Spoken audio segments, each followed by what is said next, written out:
Lição 190 do livro de exercícios de um curso em milagres. Comentários de Ken Wapnick. Eu escolho a alegria de Deus ao invés da dor. Comentário. Nossa lição atual pode não ser tão linda quanto as duas anteriores, mas sua discussão sobre o papel que a dor desempenha no sistema de pensamento do ego a torna uma das lições mais importantes no livro de exercícios. Entre aspas, a testemunha do pecado define a dor como a testemunha mais atraente do ego para o pecado. E essa lição diz a mesma coisa, refletindo o princípio metafísico do Um Curso em Milagres de que ou Deus ou o ego é real, não havendo transigências entre verdade e ilusão. Eu, portanto, escolho a alegria de Deus ou a dor do ego.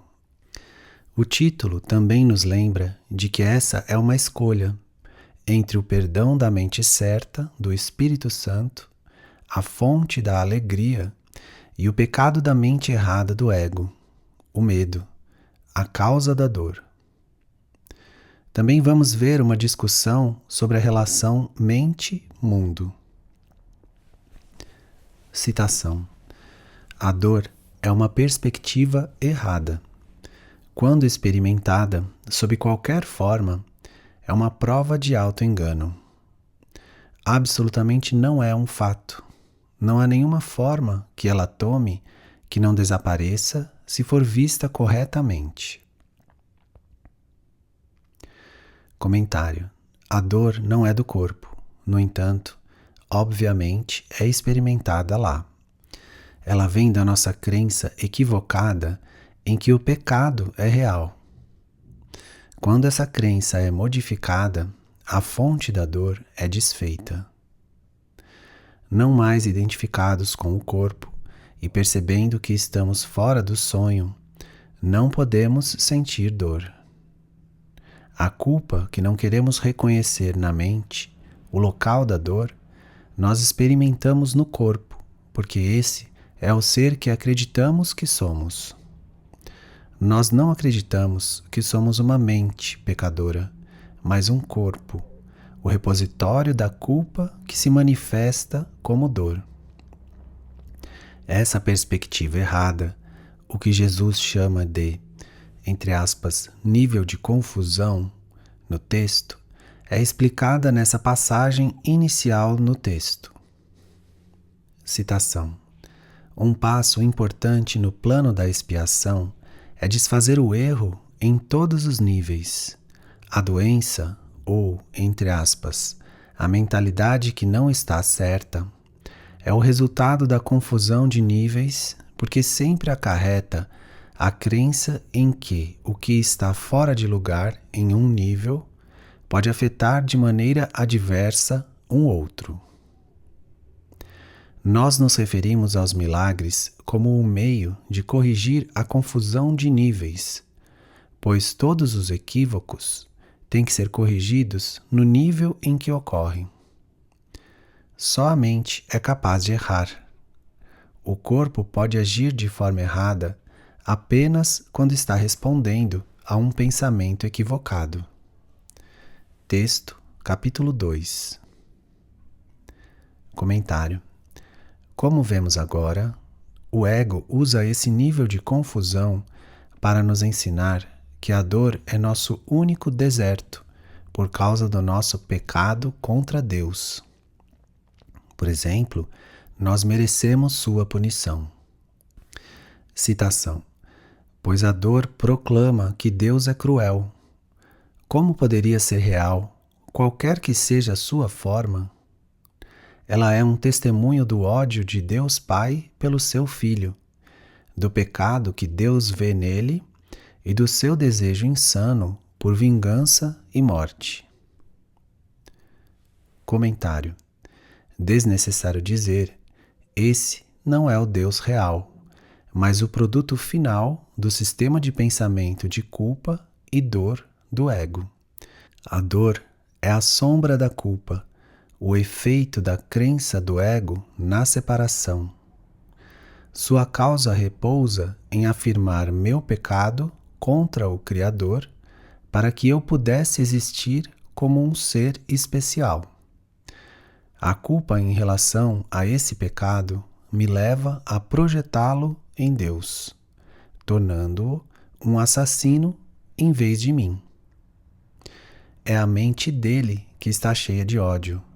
Sua é a vingança contra o meu ser inocente.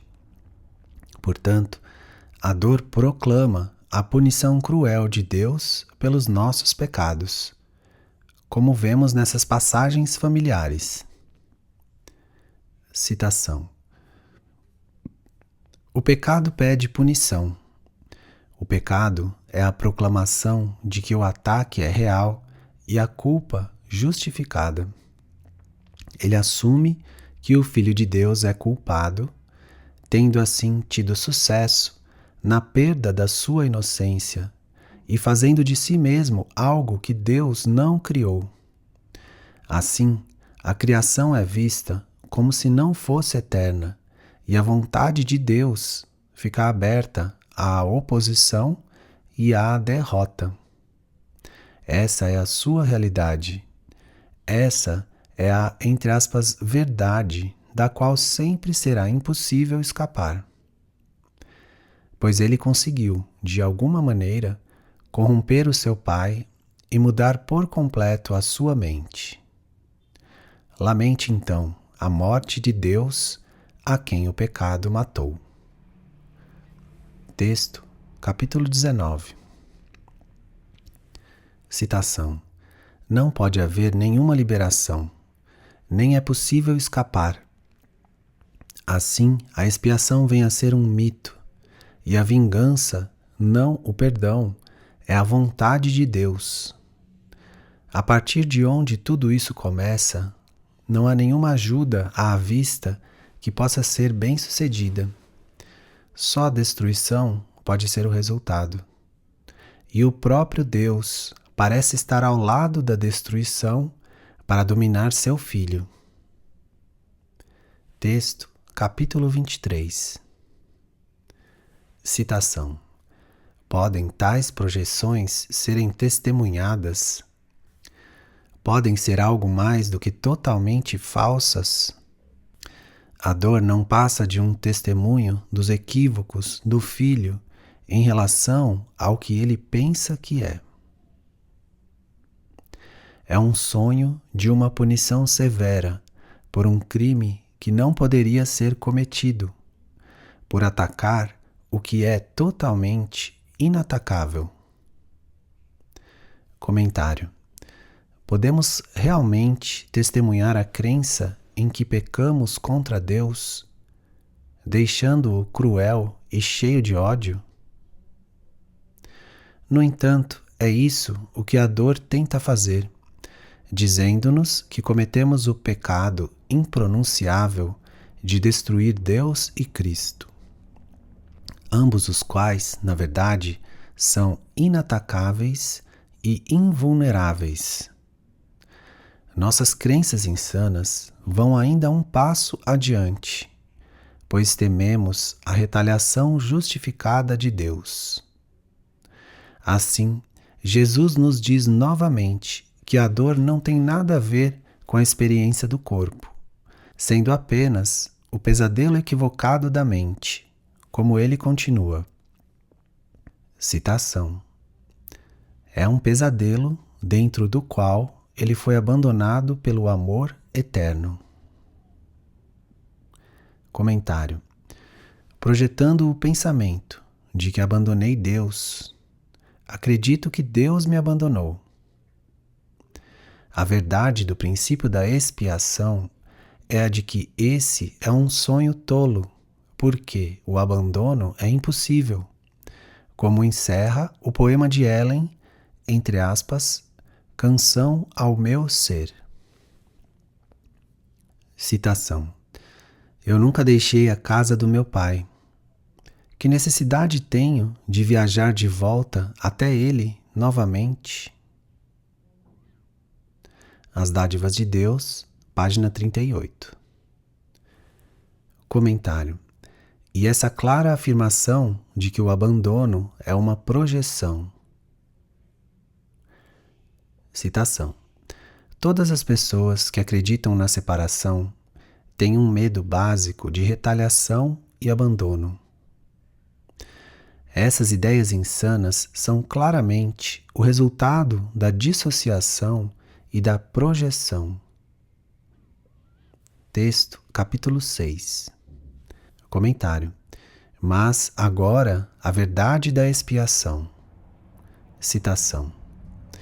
Devido ao amor do teu Pai, nunca poderás esquecê-lo, pois ninguém é capaz de esquecer o que o próprio Deus colocou em sua memória.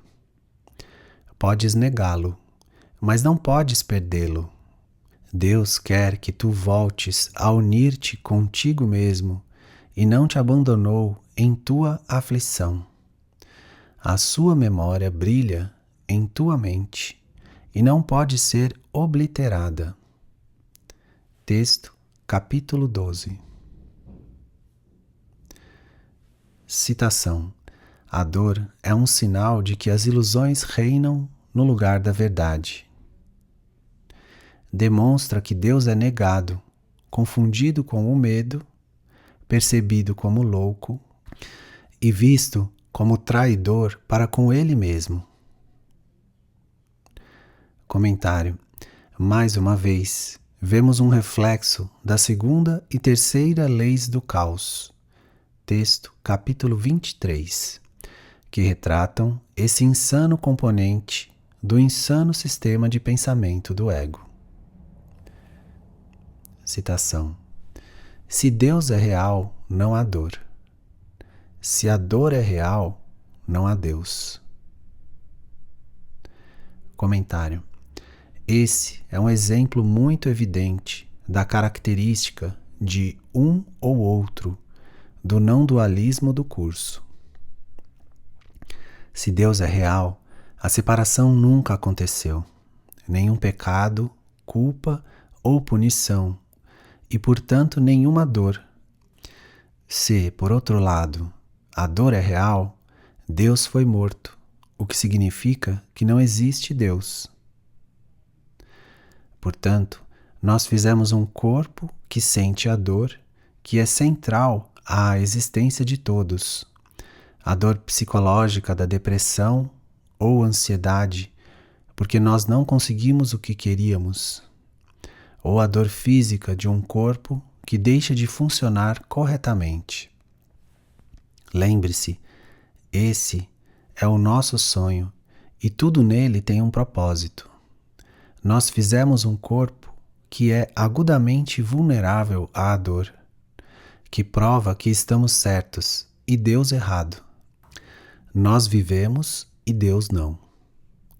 Ainda que a dor seja terrível, nossa mente errada se deleita nela, porque ela prova nosso ponto de vista. Abre aspas. Como o meu corpo pode ser uma ilusão? Como esse curso pode estar certo?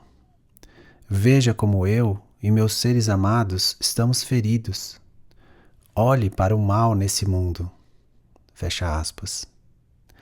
Nós esquecemos que tudo isso são figuras em um sonho que tenta entender o sonho. No entanto, como uma ilusão pode entender coisa alguma? Assim, Jesus nos pede para considerarmos por que nós imploramos ao ego, que não sabe nada da realidade, para nos instruir sobre ela. Nós sempre estamos convencidos de que estamos certos. No entanto, é apenas o ego que está certo, fazendo o corpo para provar que só ele pode ser confiável para falar a verdade. Note essa passagem explicando o propósito da dor e do corpo de silenciarem a voz do Espírito Santo. Citação. A dor demonstra que o corpo tem que ser real. É uma voz alta que obscurece as coisas, cujos gritos silenciam o que o Espírito Santo diz e mantém as suas palavras do Espírito Santo fora da tua consciência. A dor exige atenção, afastando-a dele, do Espírito Santo, e focalizando-a em si própria. Texto, capítulo 27.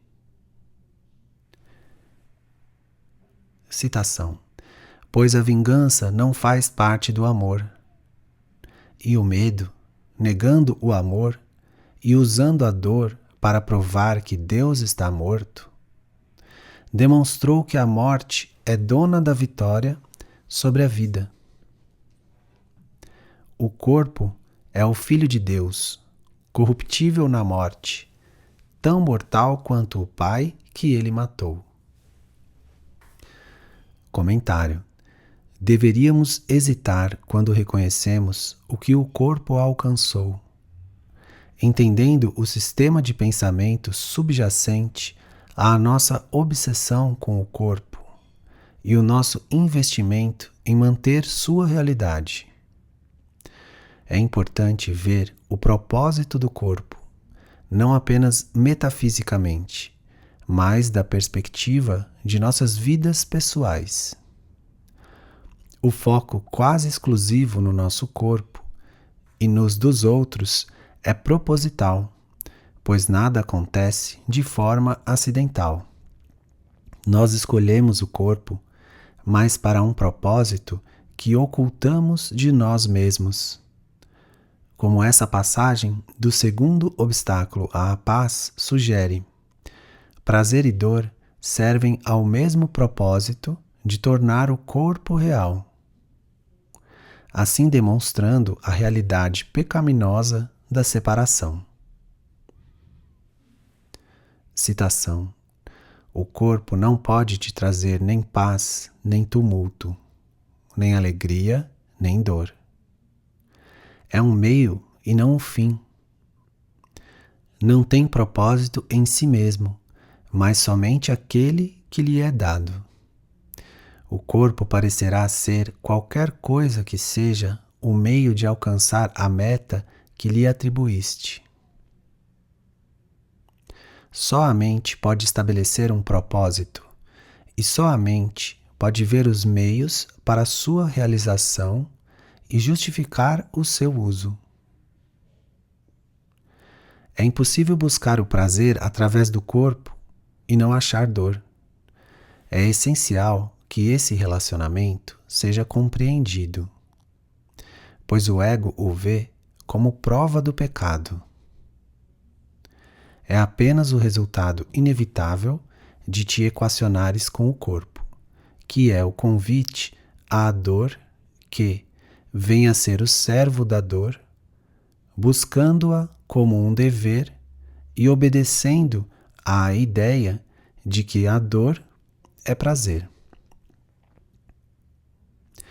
É essa a ideia que está por trás de todo o maciço investimento do ego no corpo.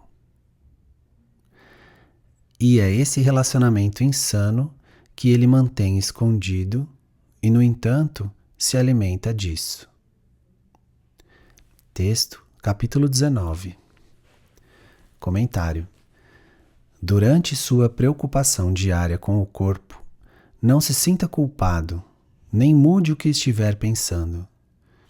Simplesmente esteja ciente do propósito do ego e do quanto ele o serve de forma inteligente. Citação: paz a tal tolice. Veio o momento de rir de tais ideias insanas. Comentário: nossa tolice reside em pensar que somos corpos que podem morrer, depois de primeiro termos matado Deus. Podemos rir sobre isso, no entanto, apenas quando ficamos fora do sonho. Dentro do sonho, a vida no corpo é trágica, dolorosa e séria. No entanto, unidos a Jesus, nós podemos sorrir gentilmente diante de suas atividades do corpo. Lembre-se dessa passagem muito importante sobre a necessidade de rir diante da insana ideia original de separação. Citação: na eternidade, onde tudo é um, introduziu-se uma ideia diminuta e louca, da qual o Filho de Deus não se lembrou de rir. Em seu esquecimento, esse pensamento passou a ser uma ideia séria, capaz de ser realizada e de ter efeitos reais. Juntos, nós podemos rir dessas duas coisas, fazendo-as desaparecer, e podemos compreender que o tempo não pode invadir a eternidade.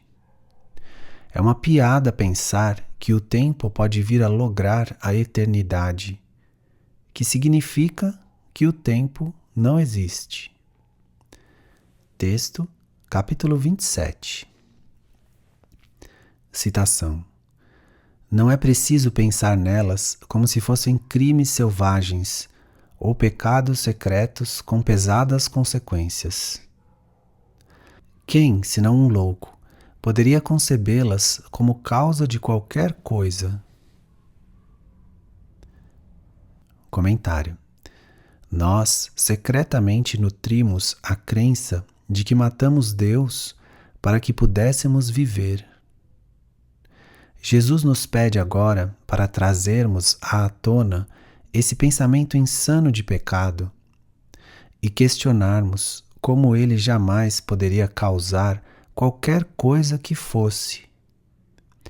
Nós pensamos que essa diminuta e louca ideia causou o corpo e sua dor, mas, se examinarmos o pensamento, o que nosso relacionamento com Jesus nos permite fazer, percebemos sua inabilidade de causar qualquer coisa que seja. Quem poderia esquecer essa passagem maravilhosa sobre a insignificância do camundongo de medo do ego? Citação: como é fraco o medo, como é pequeno e sem significado. Como é insignificante diante da força quieta daqueles a quem o amor uniu. Esse é o teu, entre aspas, inimigo, um camundongo assustado que quer atacar o universo. Qual é a probabilidade de ter algum sucesso? Pode ser difícil desconsiderar seus gritinhos débeis, que falam da sua onipotência e querem afogar o hino de louvor ao seu Criador, Deus, que todos os corações, através do universo, cantam para sempre como um só? Qual deles é o mais forte? Esse ratinho ou tudo aquilo que Deus criou? Não te enganes com as ilusões que se apresentam acerca do tamanho e espessura, peso, solidez e firmeza de fundamento. Sim, para os olhos do corpo, isso parece ser um enorme corpo sólido, irremovível como uma montanha. Entretanto, dentro de ti está uma força à qual ilusão nenhuma pode resistir. Esse corpo apenas parece ser irremovível. Essa força é irresistível, na verdade. Assim sendo, o que não pode deixar de acontecer quando eles se encontraram? Pode-se defender por muito tempo a ilusão da imobilidade daquilo que é atravessado e transcendido em quietude? Texto, capítulo 22. A insanidade da ilusão. Comentário: a insanidade da ilusão, trazida à verdade, só pode desaparecer em sua própria nulidade. Citação: a sua testemunha, a dor, é tão louca quanto elas e não deve ser mais temida do que as loucas ilusões que ela protege, e tenta demonstrar que não podem deixar de ser verdadeiras. Comentário. Aqui vemos outra alusão ao escudo duplo. A dor corporal é o escudo usado pelo ego para nos proteger da dor da culpa na mente. Essa culpa é ilusória e, portanto, sua sombra, o corpo e a dor têm que ser ilusórios também. Não podemos saber disso, no entanto, até darmos um passo para fora do sonho com Jesus e olharmos para isso. Reconhecer que nossa vida de especialismo não funciona nos impele a pedirmos ajuda a Jesus. O que pensamos que iria nos dar felicidade, prazer e preenchimento falhou conosco, enquanto só o perdão tem o poder de desfazer a solidez aparente do sonho de dor e separação do ego. Citação. Não te esqueças, quando sentires surgir a necessidade de ser defensivo em relação a qualquer coisa, de que te identificaste com uma ilusão. E, portanto, te sentes fraco porque estás sozinho. Esse é o custo de todas as ilusões. Não há nenhuma que não se baseie na crença segundo a qual estás separado. Não há nenhuma que não pareça estar entre tu e o teu irmão, pesada, sólida e irremovível. E não há nenhuma delas que não possa ser ultrapassada pela verdade com tanta leveza e com tanta facilidade que não podes deixar de convencer-te de que não são coisa alguma, apesar do que pensavas que fossem. Se perdoas o teu irmão, isso tem que acontecer. Pois é o fato de não estares disposto a não ver o que parece estar entre tu e o teu irmão que faz com que isso aparente ser impenetrável e defende a ilusão da sua imobilidade. Texto, capítulo 22. Comentário. Os próximos parágrafos esclarecem a relação importante entre a mente e o mundo. Citação. Só os teus pensamentos te causam dor. Nada exterior à tua mente pode ferir-te ou machucar-te de modo algum. Além de ti mesmo, não há causa que possa te atingir e trazer a opressão. Ninguém, além de ti mesmo, te afeta. Nada no mundo tem o poder de deixar-te doente ou triste, fraco ou frágil. Mas tu és aquele que tem o poder de dominar todas as coisas que vês, meramente reconhecendo o que és. Comentário. Nós vimos esse pensamento expresso muitas vezes antes. Se você sentir dor em qualquer forma, saiba que escolheu o ego como seu professor, junto com sua interpretação de que os outros são responsáveis. Eles o depreciam, traem, ferem, mentem para você ou o deixam doente. Você merecia ter suas necessidades atendidas. Elas não foram. Entretanto e portanto, você se sente miserável. Apenas quando perceber que você é o sonhador do seu sonho, que tudo vai parecer diferente. No entanto, você precisa renunciar ao investimento em estar certo sobre sua percepção.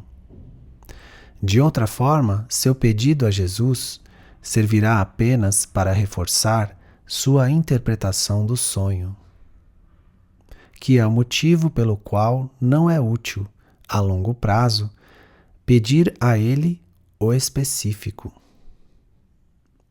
Em vez de reforçar sua vida como uma figura em um sonho, você precisa voltar à mente, que é a fonte do sonho.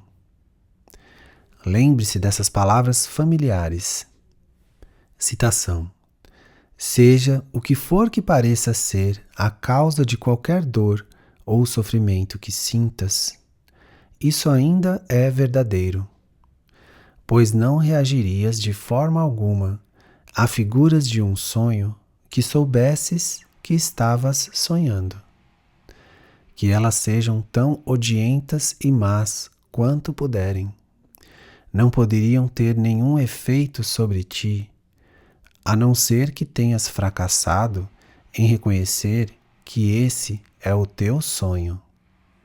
Texto, capítulo 27. Citação: quando perceberes o quanto são inofensivas, elas aceitarão a tua santa vontade como se fosse a sua. E o que era visto como amedrontador se transforma agora numa fonte de inocência e santidade. Comentário: conforme você se torna são, sua sanidade se estende para fora, chamando os outros para escolherem outra vez. Lembre-se de que sua função como um professor de Deus não tem nada a ver com palavras ou comportamento, mas simplesmente com a paz que você sente dentro de você mesmo. Uma vez que mentes são unidas, essa paz abraça todas as coisas vivas, chamando-as à inocência e santidade que você agora demonstra.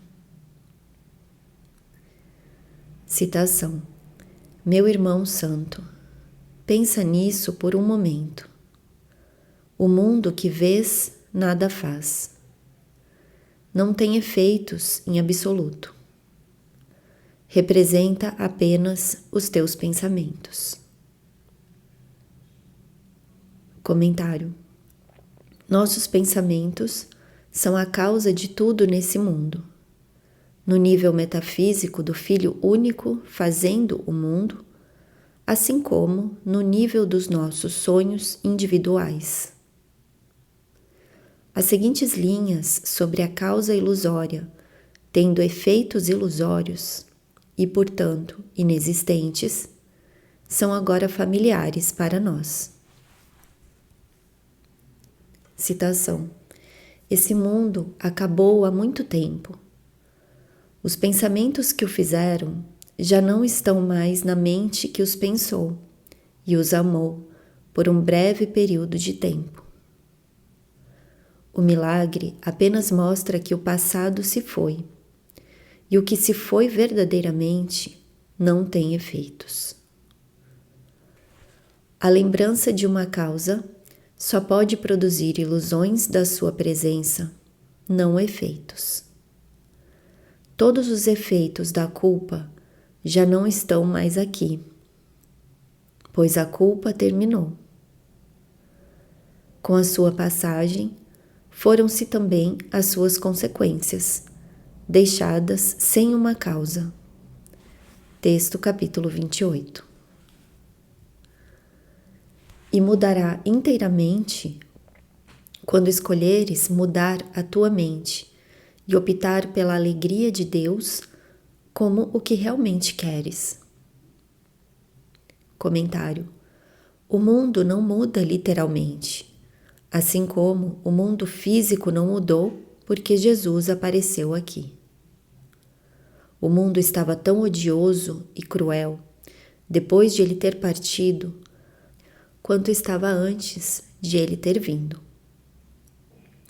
É a percepção do mundo que muda, o que significa a forma como a mente o interpreta. Quando nossas mentes tiverem mudado completamente, teremos atingido o mundo real. Esse não é o lugar onde a grama é perfeita o ano todo e o clima consistentemente temperado, mas um estado da mente no qual uma luz brilha constantemente, não importando a escuridão do ego que rodeia o mundo. Citação: esse mundo de luz, esse círculo de resplendor radiante, é o mundo real onde a culpa se encontra com o perdão. Aqui, o mundo do lado de fora é visto de forma nova, sem a sombra da culpa sobre si mesmo. Aqui tu és perdoado, pois perdoaste todas as pessoas. Aqui está a nova percepção, onde tudo é brilhante e resplandece com inocência, lavado nas águas do perdão e limpo de qualquer pensamento mau que tenhas colocado nele. Aqui não há nenhum ataque ao Filho de Deus, e tu és bem-vindo. Aqui está a tua inocência, aguardando para vestir-te, proteger-te e preparar-te para o último passo da jornada interior. Aqui as vestimentas escuras e pesadas da culpa são deixadas de lado e gentilmente substituídas pela pureza e pelo amor. Texto capítulo 18. O teu ser é radiante nesta alegria santa e inalterável para todo o sempre. Comentário: nada muda na realidade, apenas nossa crença no ego. O ser que somos, como o pensamento de Deus, permanece imutável e eterno, como vemos nessa linda e muito citada passagem. Citação: os pensamentos de Deus estão muito além de qualquer mudança e brilham para sempre. Eles não esperam por nascer. Esperam boas-vindas e serem lembrados. O pensamento que Deus mantém de ti é como uma estrela, imutável no céu eterno. Tão elevada no céu está ela, que aqueles que estão fora do céu não sabem que ela está lá. Entretanto, quieta, branca e bela, ela brilhará através de toda a eternidade. Não houve tempo algum em que ela não estivesse lá, nenhum instante em que a sua luz tenha diminuído ou se mostrado menos perfeita. Texto capítulo 30. E negarias a um pedacinho da tua mente a herança que lhe é própria, mantendo-a como um hospital para a dor, um lugar doentio ao qual as coisas vivas têm que vir para morrer no final? Comentário: o mundo é um lugar no qual o corpo existe como um hospital para a dor. Jesus argumenta conosco, abre aspas, é nesse lugar separado por cercas em sua mente que você quer estar em casa? É o corpo o reino que você escolheria quando, em vez disso, pode compartilhar a herança do céu? Fecha aspas. Citação: o corpo é uma cerca diminuta em torno de uma pequena parte de uma ideia gloriosa e completa.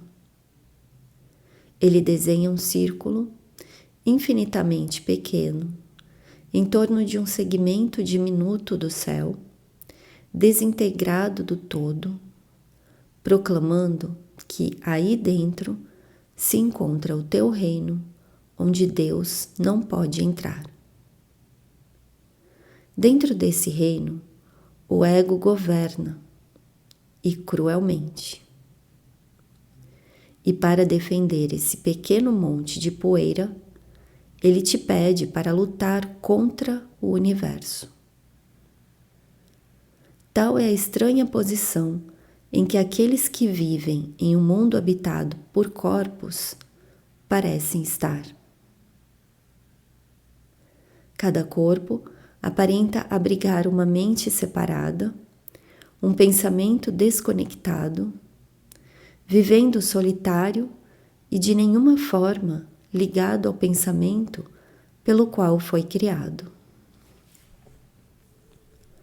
Cada fragmento diminuto parece estar contido em si mesmo e precisar de outros para algumas coisas, mas sem ser de modo algum dependente do seu único Criador, já que necessita do todo para lhe dar significado, pois em si mesmo não significa nada.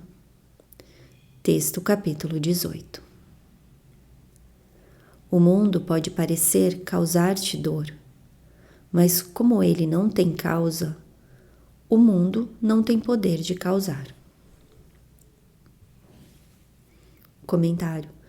Jesus discute essas ideias importantes da causa e efeito com maior profundidade nas sessões finais do capítulo 27 e nas iniciais do capítulo 28.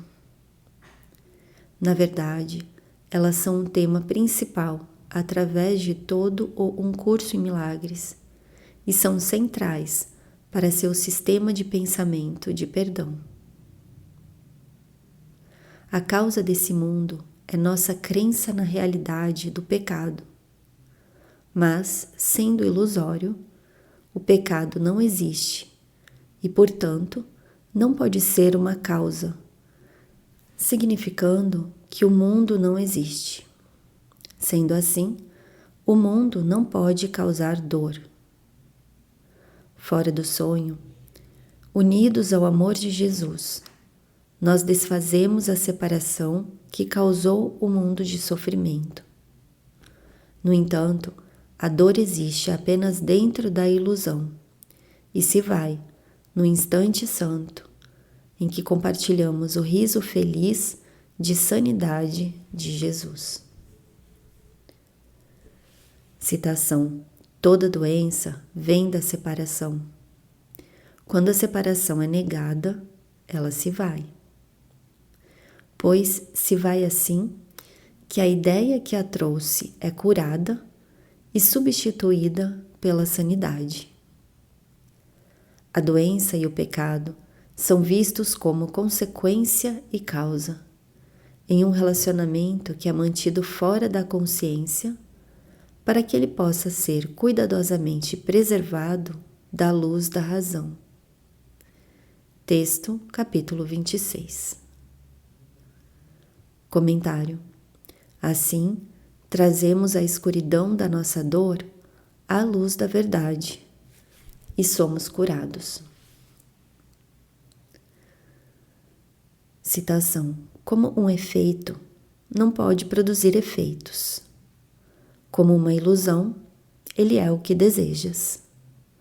Teus anseios vãos representam as suas dores. Comentário.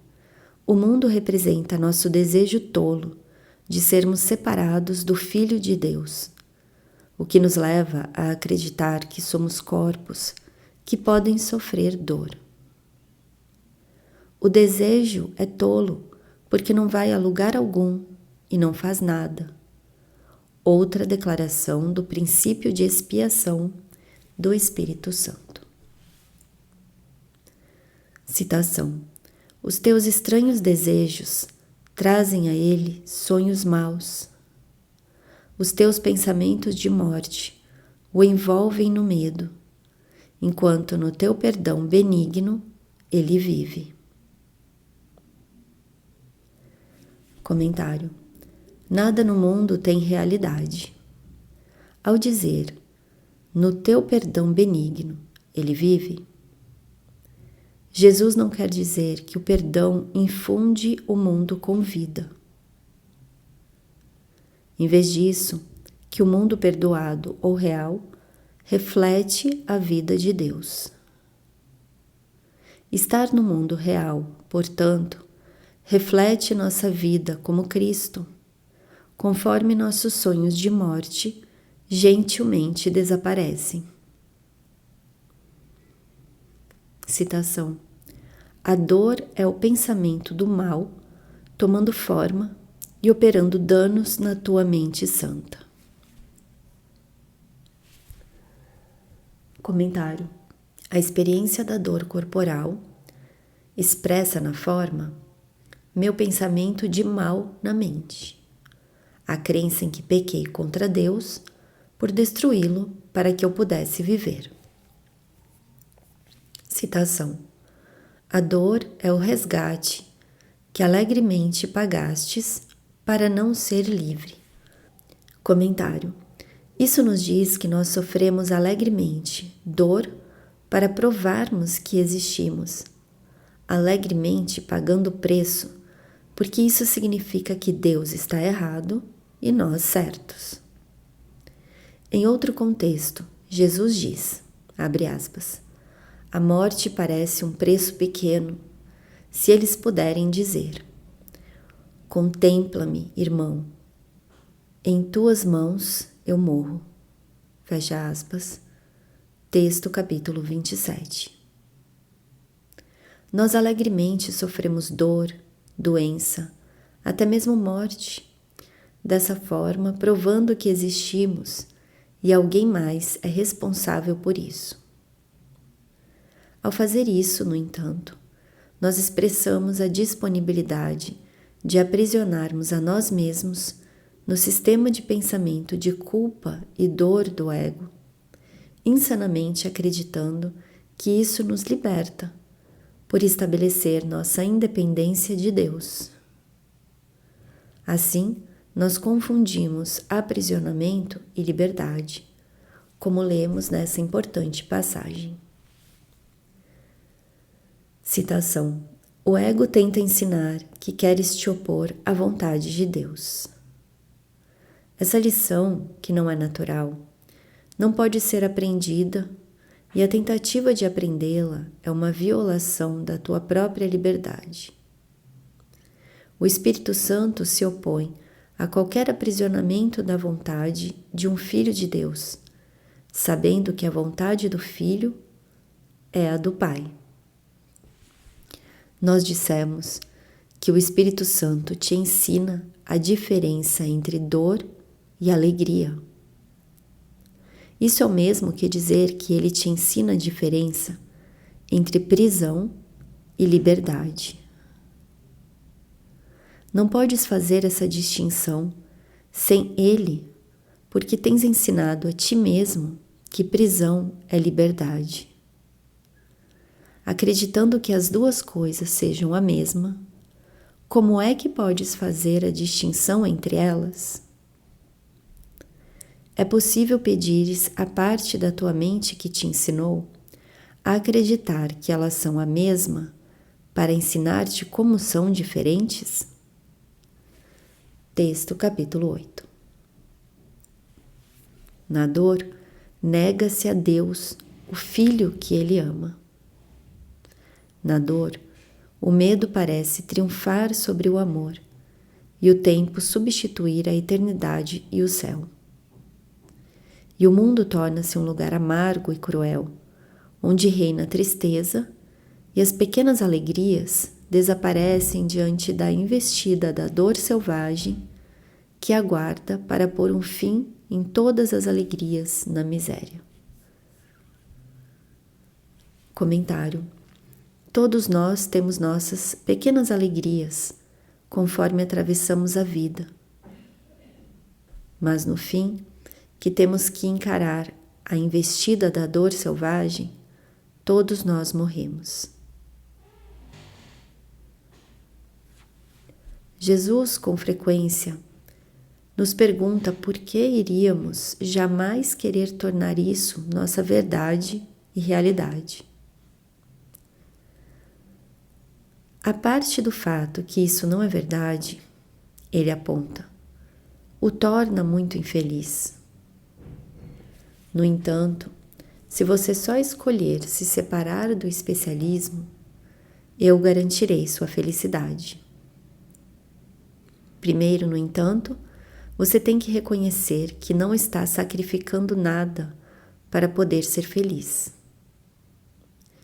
Todos nós aprendemos, quer seja em um contexto religioso ou não, que para sermos felizes temos que nos sacrificar e perder. Sem dor não há ganho, como diz o ditado. Jesus está nos pedindo para questionarmos a validade desse princípio insano. Citação: desiste das tuas armas e vem sem defesas ao lugar quieto onde a paz do céu enfim mantém todas as coisas serenas. Comentário: o lugar quieto é nas nossas mentes, onde Jesus e o Espírito Santo fazem o seu lar. O lugar de repouso e o centro quieto que ele descreve no texto. Texto, capítulo 18. Desistir das nossas armas é desistirmos das nossas defesas, os escudos duplos de especialismo e pecado. Citação: desiste de todos os pensamentos de perigo e de medo. Não deixes nenhum ataque entrar contigo. Desiste da cruel espada do julgamento que estás apontando para a tua própria garganta e deixa de lado os agonizantes atos de agressão com os quais buscas esconder a tua santidade.